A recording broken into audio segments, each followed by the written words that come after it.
ensino médio integral é uma política que está crescendo no Brasil. Segundo o Censo Escolar de 2024, já há mais de 7.100 escolas do país que adotam esse modelo. É uma proposta pedagógica que já alcança 1.300.000 estudantes. Praticamente todos os estados brasileiros apostam no ensino médio integral, e 20 têm o apoio do Instituto Natura e do Instituto Sonho Grande, e em vários deles também do Instituto de Corresponsabilidade pela Educação, para expandi-lo e fortalecê-lo. As organizações do terceiro setor entram, nesse caso, como parceiras técnicas, estratégicas e pedagógicas. Não é à toa que essa política está se capilarizando. Ampliar o acesso ao mercado de trabalho, a universidades e a cursos técnicos, contribuir para o aumento da renda, ter notas mais altas e resultados melhores no Enem, reduzir os casos de gravidez na adolescência e de subnutrição e até reduzir índices de homicídio estão entre as inúmeras evidências já constatadas sobre os impactos positivos do ensino médio integral. Isso para além dos efeitos na educação em si, claro. Em 2023, como nos anos anteriores, as escolas de ensino médio integral performaram melhor no SAEB. A prova mostrou que os estudantes dessas escolas aprendem mais em matemática e língua portuguesa. E o efeito chega a ser equivalente a 1 ano a mais de aprendizado em matemática quando comparados aos estudantes de escolas parciais. Nesse episódio, a gente fala sobre a expansão e fortalecimento do ensino médio integral no Brasil e olha para as causas e para as consequências desse movimento. Eu sou o Davi Saad, diretor-presidente do Instituto Natura. Seja bem-vinda, seja bem-vindo.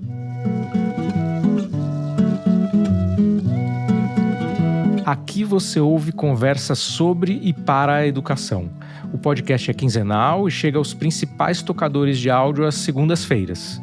A gente conversa hoje com a diretora executiva do Instituto Sonho Grande, Ana Paula Pereira. Ana tem mestrado em educação pela Universidade de Stanford e é bolsista da Fundação Lehman e da Fundação Estudar.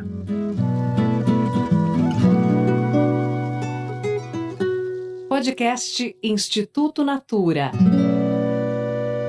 Diálogos sobre educação na América Latina.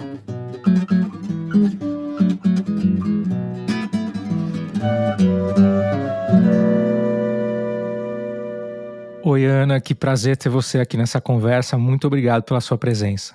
Imagina, Davi, eu que agradeço o convite. É um prazer falar com você e sobre ensino médio integral.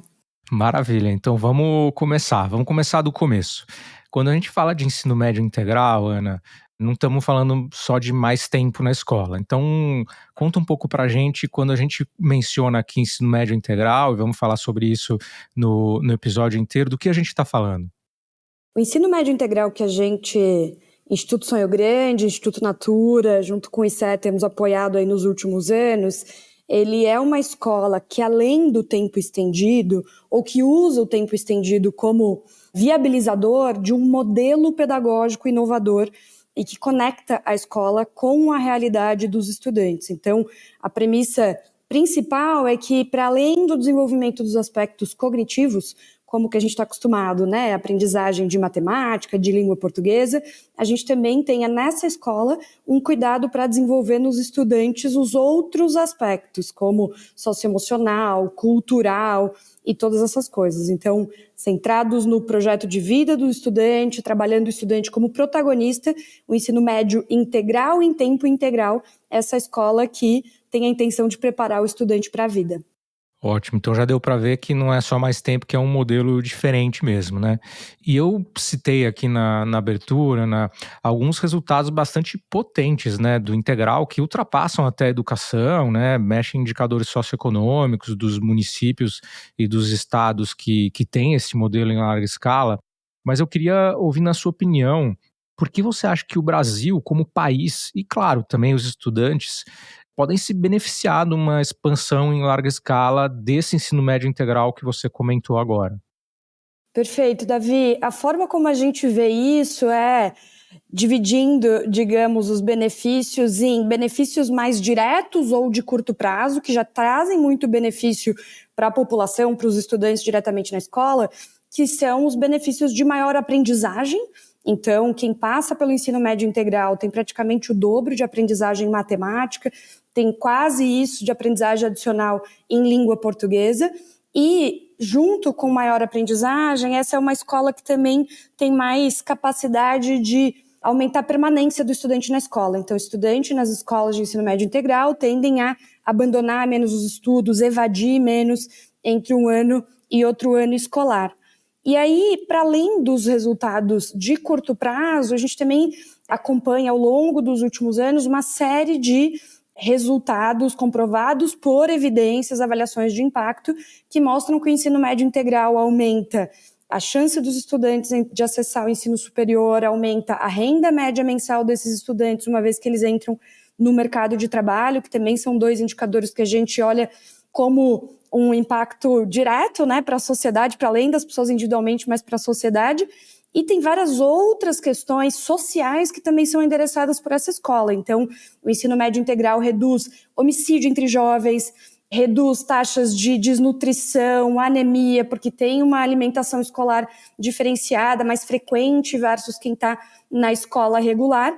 E um dos últimos resultados que a gente tem constatado, que a gente também olha com muito carinho, é que o ensino médio integral permite que as mães retornem cada vez mais para o mercado de trabalho, que também é muito positivo, né? Então, com o estudante ficando na escola por mais tempo, as mães têm o seu tempo liberado, de certa forma, para voltar para o mercado de trabalho formal, o que também traz muito benefício para as próprias famílias, mas para a sociedade, para o desenvolvimento do nosso país de forma geral.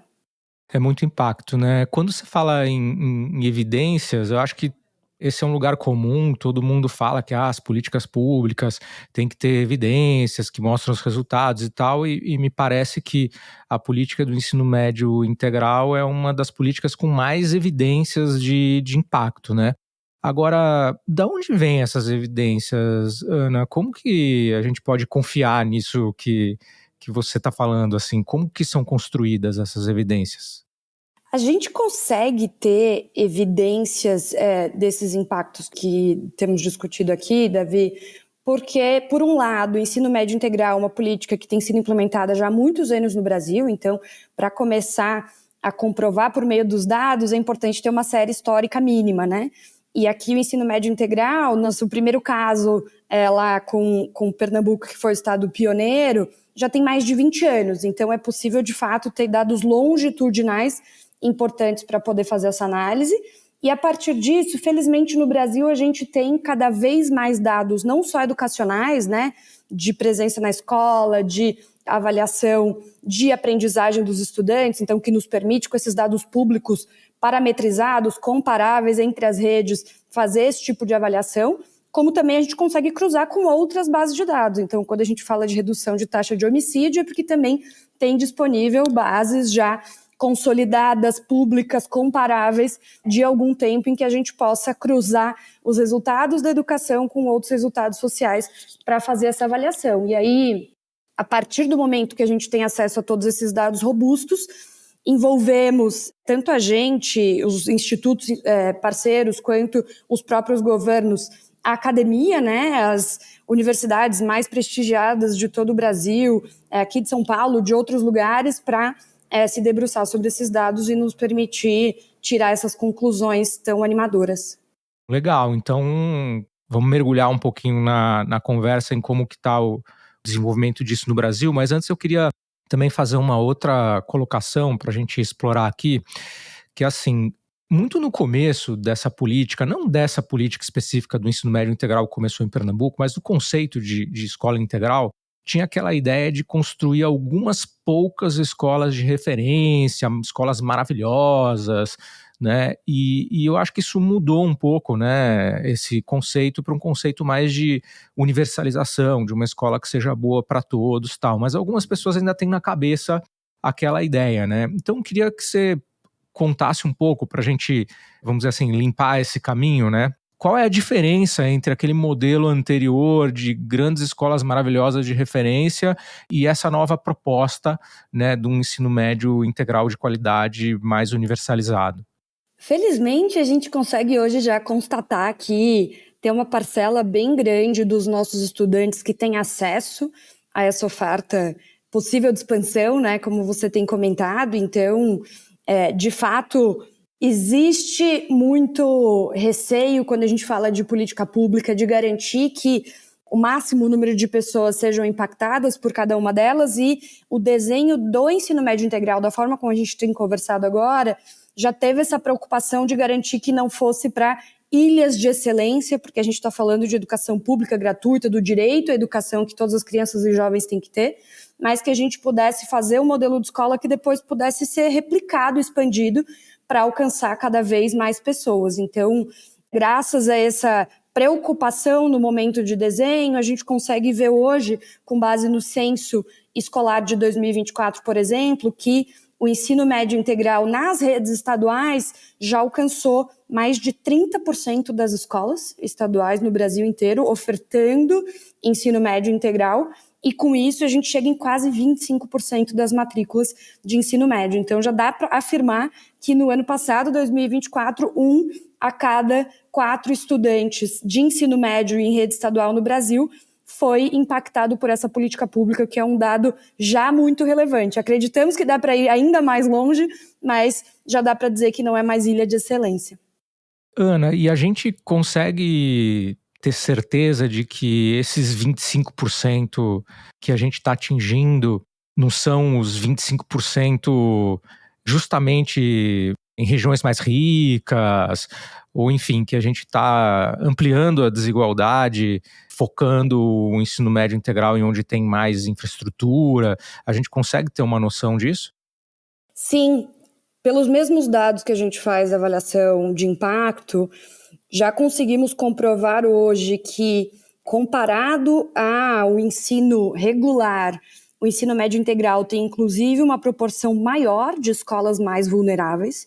Então, tem muitas redes estaduais que, no momento de definir quais escolas vão receber essa modalidade, essa política pública, elas priorizam, entre outros fatores, o nível socioeconômico dessas escolas para que atinja justamente as escolas que mais precisam, e a gente consegue comprovar isso com dados hoje, que essa proporção é relevante.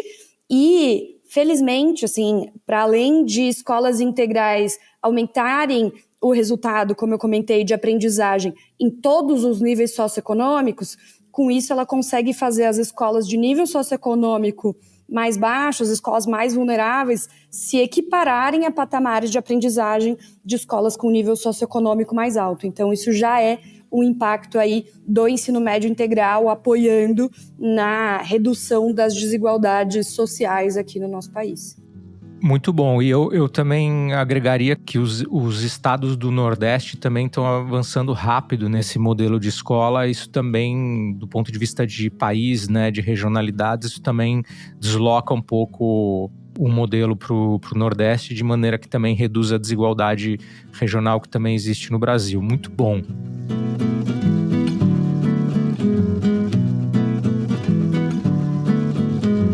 Agora, eu queria falar de uma outra desigualdade, porque essa que a gente está falando é socioeconômica, mas a gente tem falado muito de equidade racial, né, no Brasil, e a gente também, né, entre os institutos, na discussão da questão do tempo integral, inclusive, né, em várias outras políticas educacionais também, mas no ensino médio integral em particular.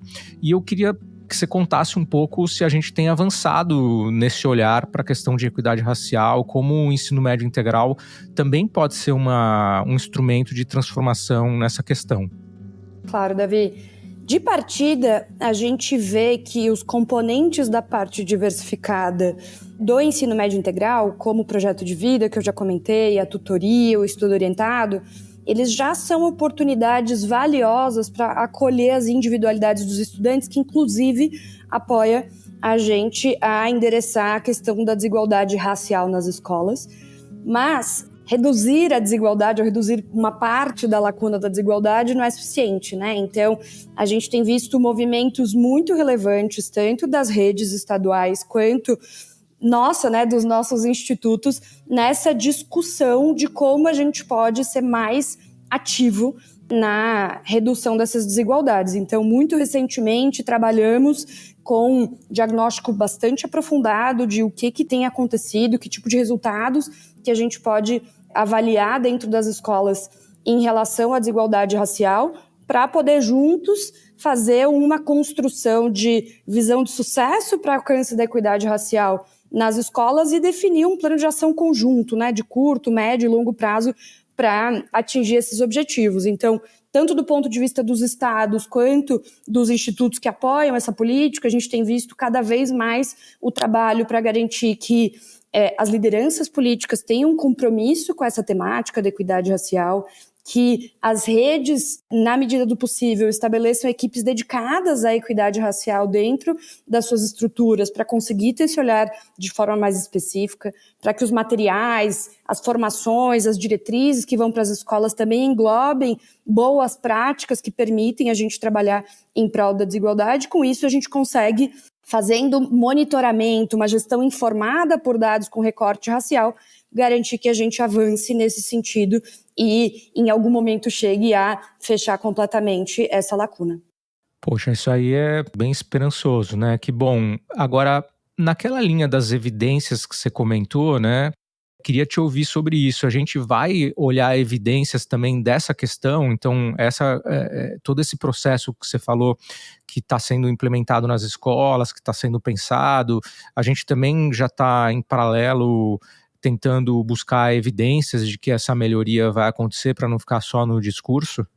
Com certeza. Já combinamos algumas métricas de acompanhamento desse esforço de redução de desigualdade e temos um compromisso firmado entre nós com algumas redes parceiras, inclusive, de monitorar não só os dados gerais, né, de aprendizagem, de abandono, de evasão e até os dados posteriores de mercado de trabalho e tudo mais de forma macro, mas também com o recorte racial para garantir que a gente, visando o objetivo de reduzir essas lacunas, consiga estar bem informado se a gente está chegando mais perto ou não, e isso direciona as nossas ações.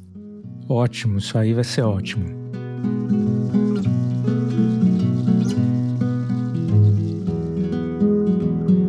Bom, eu queria mudar um pouco aqui e falar um pouco dos entes federativos em relação ao ensino médio integral. O ensino médio tem uma característica que é diferente do ensino fundamental, que ele é responsabilidade só de um ente federativo, né, entre municípios e estados, só do estado, né? Então, acho que os governadores, os estados são os grandes atores aí dessa política de ensino médio integral e eu já vou querer falar sobre eles. Mas antes eu queria falar também de um ator importante que é a própria União, né? Que é o governo nacional. A União, ela já atuou nesse tema, né? Faz tempo que o Ministério da Educação vem, de alguma forma, estimulando as escolas de ensino médio integral. Isso começou em outros governos. Mas eu queria saber a sua opinião, né? Qual que você acha que é esse papel da União? Qual a importância desses incentivos federais para a expansão e consolidação da política de ensino médio integral? A gente tem visto os incentivos federais com importância em diversas razões, quando a gente pensa em expansão do ensino médio integral. A primeira delas é que a União incentivando, criando programas para estimular a expansão da educação integral, acaba posicionando o integral perante todos os outros entes como prioridade nacional.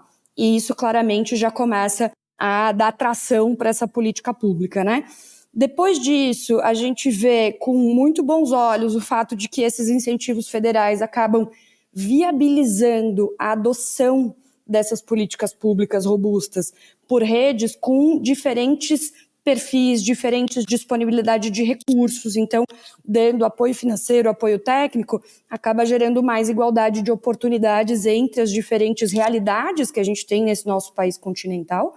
E com isso acaba aumentando de forma muito única a capilaridade dessas políticas públicas, né? Então, você mesmo comentou que já houveram alguns programas, quando a gente pensa na evolução da educação integral nos últimos anos, foi com o primeiro programa de fomento MTI do governo federal que a política pela primeira vez chegou em todas as unidades da federação. Então, isso deixa de ser concentrado em poucos estados, nos que já têm visto isso com prioridade ou que já conseguem apoiar, para chegar em todos os cantos, digamos, do país. E, por fim, a gente também acha que tem um papel muito importante de dar estabilidade para essa política, né? Então, quando o governo federal coloca isso como prioridade nacional, transforma em política de Estado e, com isso, esse programa que tem tido resultados tão positivos acaba sendo menos sujeito à descontinuidade, que obviamente é super importante.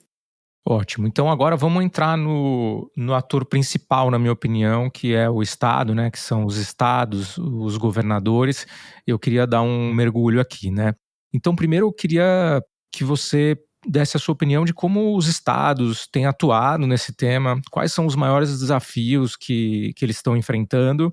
E eu queria que você dedicasse um tempinho para nos falar sobre o papel que você acha que o governador tem no avanço dessa política do ensino médio integral.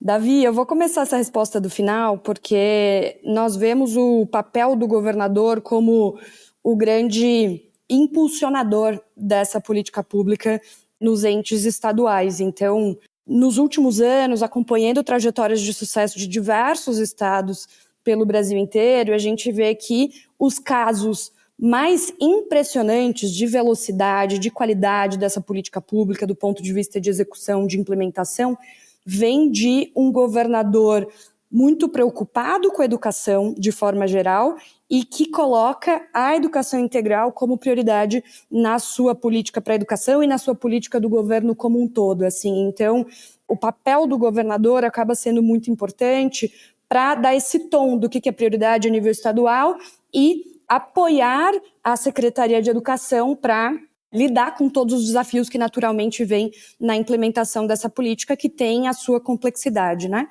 A partir disso, como você falou, os estados são, de fato, os grandes protagonistas dessa política. Eles têm feito um trabalho fantástico na gestão desses programas de educação integral. Esse programa, como eu falei, tem a sua complexidade, então os estados têm que fazer desde gestão da implantação como um todo, né? Ter equipe dedicada para olhar para a educação integral, fazer uma organização da expansão, planejamento da rede e tudo mais. Passa por depois eles trabalharem para garantir as condições de operação dessa política pública, né? Infraestrutura nas escolas, garantir equipe escolar, alimentação. Com isso, também trabalhar toda a parte pedagógica, né? Já falamos aqui que não é só mais tempo na escola, mas tem toda a concepção pedagógica por trás, execução desse modelo pedagógico, fazer a formação dos professores, alocá-los. Além disso, fazer monitoramento de tudo isso para garantir que está andando bem, está avançando, que os resultados estão vindo. E tudo isso bem orientados por aspectos políticos legais que garantem a sustentabilidade dessa política dentro de cada um dos estados, né? Então, não só o apoio político do governador, como a gente já comentou, mas também que as comunidades escolares sejam envolvidas e que todos os marcos legais necessários para garantir a sustentabilidade dessa política também sejam providenciados. E aí, com tudo isso, a gente vê cada vez mais os estudantes podendo ter os benefícios que a gente tem comentado aqui. Ana, parece bem complexo, né? E eu acho que uma das coisas que eu tenho discutido aqui no podcast, em outros lugares, é que é complexo mesmo, né? Que o sistema de educação é complexo, como tem que ser, e que também a gente tem que aceitar essa complexidade e não tentar achar soluções simples que não funcionam, né? Então, nessa linha, nós aqui somos dois representantes do terceiro setor, né, de dois institutos que trabalham ao lado desses governos, né, nessa expansão e na qualificação, enfim, para ajudar a fazer acontecer tudo isso que você falou. E eu queria te ouvir um pouco qual você acha que é o papel do terceiro setor nessa história aí do ensino médio integral, quando a gente pensa principalmente na qualificação desse processo, de todas essas coisas que você falou, toda essa complexidade, como que o terceiro setor tem ajudado e pode ajudar nesse avanço? O protagonista da política, como a gente falou, são os governos, mas o terceiro setor, de fato, pode ser um parceiro relevante, complementar para essa estratégia, né? Então, temos visto um posicionamento do terceiro setor importante como apoio técnico para esses desafios de implementação e esses apoios podem se dar em todos os campos que a gente acabou de comentar, né? Então, desde apoio às iniciativas de planejamento e expansão, apoio na governança do Estado para garantir que essa política seja implementada, apoio técnico para formação dos professores, das equipes escolares, das equipes da própria secretaria, apoio com avaliação para a gente poder ter todos essas avaliações de impacto, essas evidências de resultado também. O terceiro setor se envolve, né, na geração de cada uma dessas evidências e até apoio de comunicação com os próprios estudantes, com a comunidade escolar, com os pais e responsáveis que apoiam e participam desse processo, ainda mais quando a gente fala do âmbito da educação integral. E tem sido um prazer para a gente, enquanto Instituto Sonho Grande, em parceria com vocês do Instituto Natura, por meio desses apoios técnicos, ver tantos casos de sucesso inspiradores aqui pelo Brasil todo. Acho que você já comentou um pouco sobre como a região Nordeste, por exemplo, se destacou. Esse ano a gente está vendo pela primeira vez no estado chegando em 100% das escolas ofertando educação integral, que é o caso do Piauí. Além de Pernambuco, que já foi pioneiro e já conseguiu expandir para a maior parte da sua rede, Ceará tem crescido bastante, e não só no Nordeste, mas no restante do Brasil também vemos casos super inspiradores no Espírito Santo, em Goiás, em São Paulo. Então a gente quer que cada vez mais a gente possa ser o parceiro técnico dessas redes estaduais para que mais e mais casos de sucesso sejam criados. Pô, que bom. Você foi citando alguns estados e deu para ver que não são poucos os que estão avançando, né? Isso é super importante para o avanço da política como um todo no país.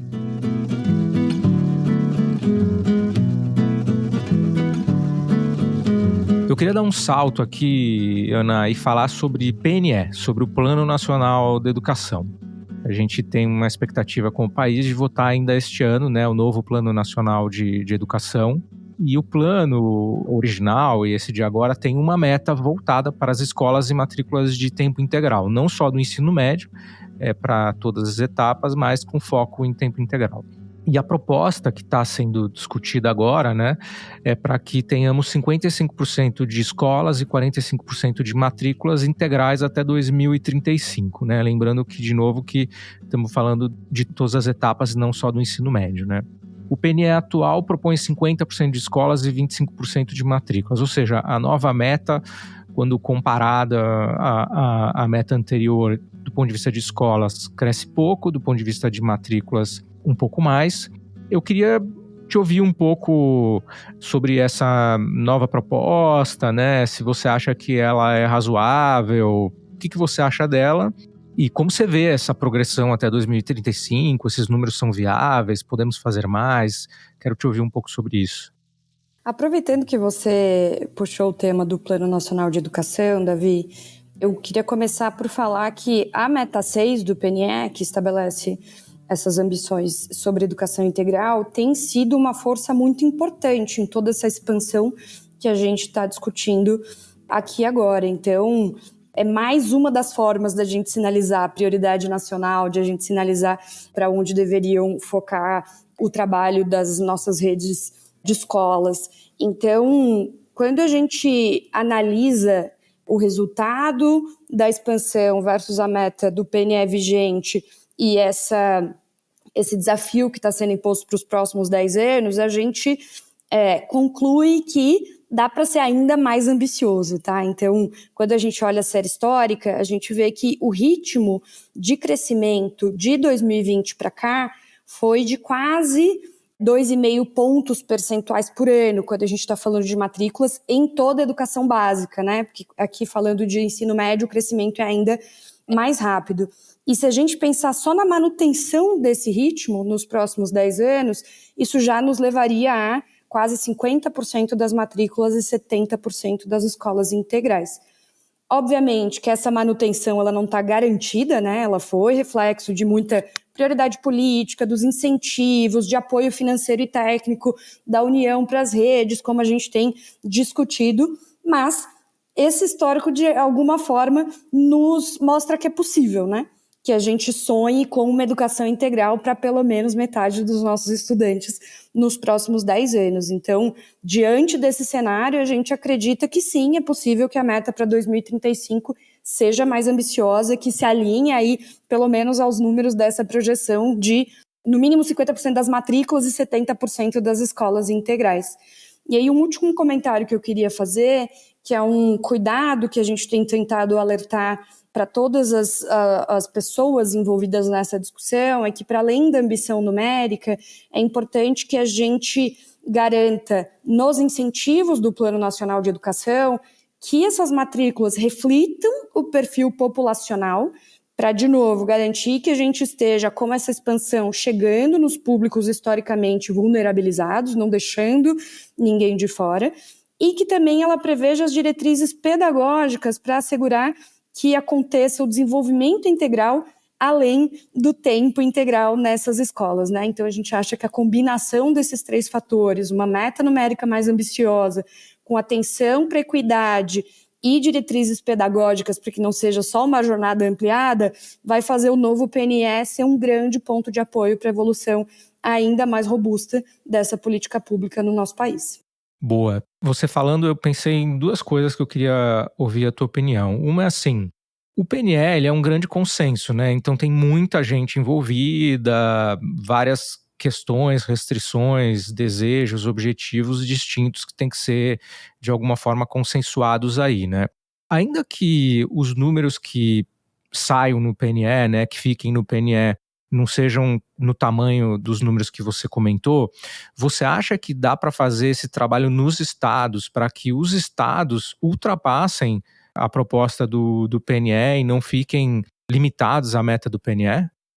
Com certeza, Davi. O que a gente já tem visto, inclusive, é muitos casos de sucesso nesse sentido, né? Então, o PNE vigente estabelece a meta ali em 25% das matrículas, e quando a gente pensa em resultados de ensino médio de redes estaduais nesse mesmo período, né, até 2024, a gente tem diversas redes que já ultrapassaram 50% das matrículas. Então, já comentei um pouco aqui de Pernambuco, que é o pioneiro, que já está em 70%, depois tem Ceará, São Paulo, Piauí, Paraíba, Espírito Santo, todos esses estados muito próximos aí, ou ultrapassando a marca de 50% das matrículas por terem acreditado, e aí de novo, né, que era prioridade política naqueles mandatos nos estados, deixou de ser uma política de governo para virar uma política de estado, e a gente vê uma expansão contínua para muito além do que foi estabelecido no plano. Então, nós como parceiros técnicos, né, acabamos trabalhando das 2 formas. Então, para que todos os estados cheguem na meta que o PNE estabelece, mas que quem estiver disposto, por ver todos os benefícios que essa política traz, a gente também apoia aí muito além disso. Ana, perfeito. E aí a minha segunda pergunta vai nessa linha aí que você falou dos benefícios, né? Pelo que você comentou e também pelo que eu conheço e tenho vivido, a gente vê que, como eu comentei ali atrás, né, a política, principalmente do ensino médio integral, que já tem mais tempo, é uma das políticas no Brasil que mais tem evidência de impacto e tal, mesmo que tenha uma complexidade de implementação, que tenha um custo, já deu para ver que para os estudantes, para o país, para os estados, isso faz muito sentido. Então, a minha pergunta aqui é, olhando esses números do PNE e tal, e até os números dos estados que a gente está falando, a questão é assim, por que o país não avança mais rápido, né? Por que a gente não vê um PNE que fala de universalização dessas matrículas integrais, pelo menos do ensino médio integral, ou se não no PNE, por que os governadores não estão falando isso? O que está faltando para a gente avançar mais rápido, para que o país tenha talvez uma universalização do integral, mesmo que não seja só no ensino médio, talvez seja em todas as etapas, enfim. O que está faltando para a gente conseguir avançar mais rápido? Acho uma ótima provocação, Davi. Nós também vemos a educação integral como uma política-chave para o plano de país que a gente está construindo via PNE, mas de forma mais ampla, inclusive, por gerar mais aprendizado, por melhorar a permanência, por ter todos os outros impactos sociais que a gente comentou. E quando a gente avalia os países que se destacam em aprendizagem de estudantes mundo afora, a piada que a gente faz é que o nome da educação integral nesses países não é educação integral, não é escola integral, é escola, né? Porque isso é o que todo mundo tem acesso, isso é o padrão. Então, de fato, a gente acredita que a universalização do integral é um caminho que faz muito sentido para o Brasil. Entendemos que, diante da complexidade que a gente também comentou, tenha ritmos distintos de implementação, de avanço, de acordo com o perfil, com a capacidade de execução e com as prioridades de cada um dos governos, mas certamente, com todas as evidências que já foram construídas em relação a essa política pública, tem espaço e parece ser uma direção bem clara de que expandir para mais e mais estudantes essa oportunidade é um passo importante para a gente chegar no Brasil que a gente busca há tanto tempo, né? Então, a gente, enquanto parceiros do terceiro setor, vai estar à disposição de todos os estados que quiserem tomar essa decisão e fazer uma expansão mais acelerada. Temos visto vários fazendo isso com muita alegria e trabalhando para que cada vez mais a gente consiga dar ritmo para essa expansão. Boa, Ana. Bom, queremos avançar rápido, mas no mínimo avançar, né? Se continuar avançando, já é positivo, né?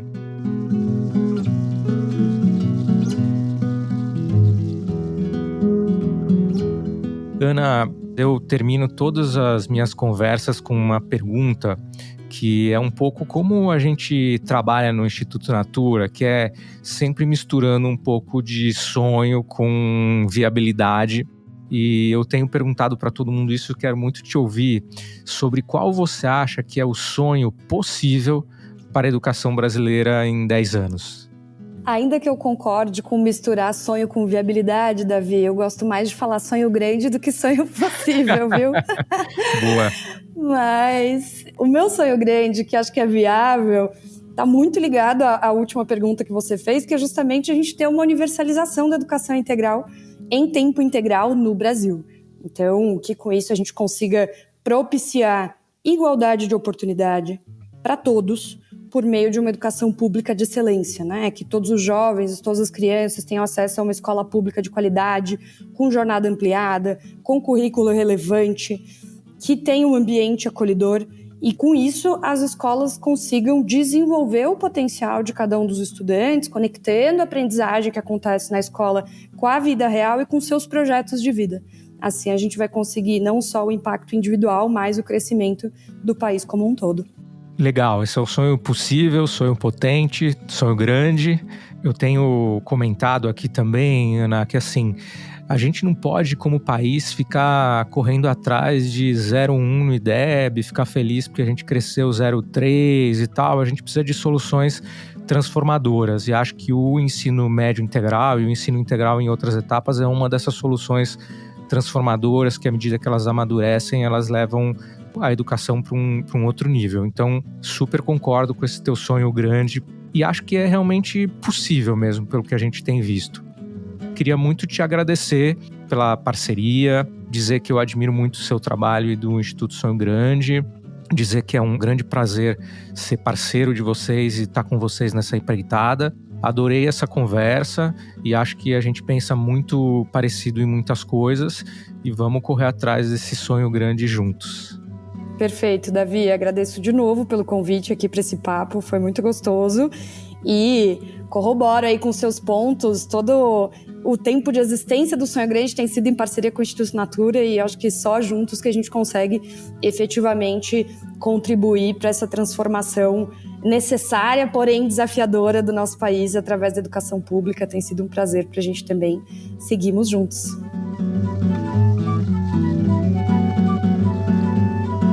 Esse episódio está chegando ao fim e queria te convidar a compartilhar essa conversa e deixar seu comentário.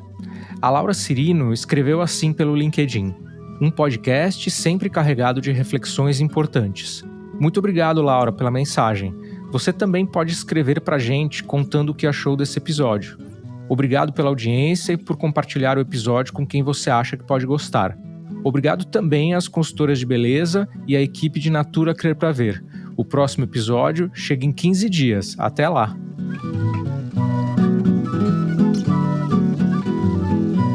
Este podcast é uma produção do Estúdio Guarda-Chuva para o Instituto Natura. A edição é do Matheus Marcolino, a sonorização e a mixagem são do Pedro Yangzur. A trilha sonora é da Estela Nesrini e da Todo Canto Produção Cultural. Pelo Instituto Natura, a coordenação de comunicação é da Raquel Mello.